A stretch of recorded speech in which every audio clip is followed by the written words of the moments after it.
Precise contouring of brain tumors is crucial to planning the treatment of cancer patients. It is in fact really hard for a radiation oncologist to confidently assess the dosimetric impact of contour variations. Oh, isn't that a familiar face? You look like a dosimetrically uncompliant contour. Who says so? Dosimetrically compliant contours. It's important, right? Can I assess that? Then what? We hope someone finds a solution. Mr. Anderson, the great radiation oncologist. Probably enjoying a busy day of time-consuming contouring loops? Of course. Well, let's face reality.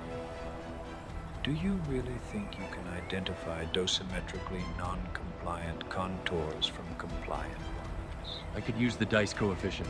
Don't be delusional, Mr. Anderson. Those geometric metrics poorly correlate with dosimetric effects. Same happens with other metrics. Hausdorff distance, normalized surface dice, volumetric similarity coefficient, and many more. It is pointless. Surrender, Mr. Anderson.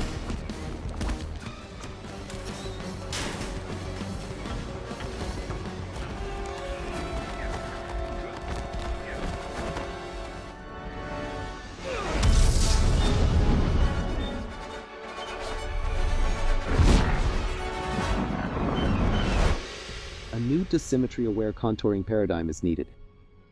Indeed, there is an urgent need for dosimetric considerations in the process of assessing the effect of corrected or alternative contours. That's why you are here. What about computing dose plans to get this information? Oh dear.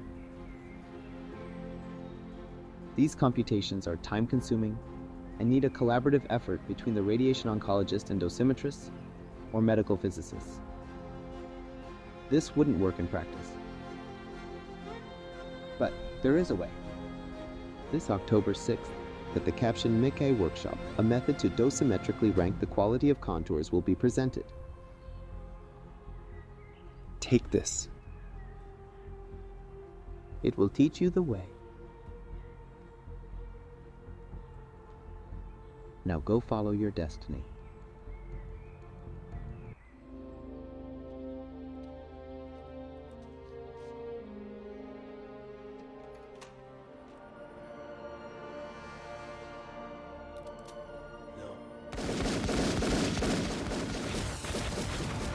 Empowering radiation oncologists to monitor the quality of autosegmentation dosimetrically, something that is ever increasing in importance in the radiation oncology workflow.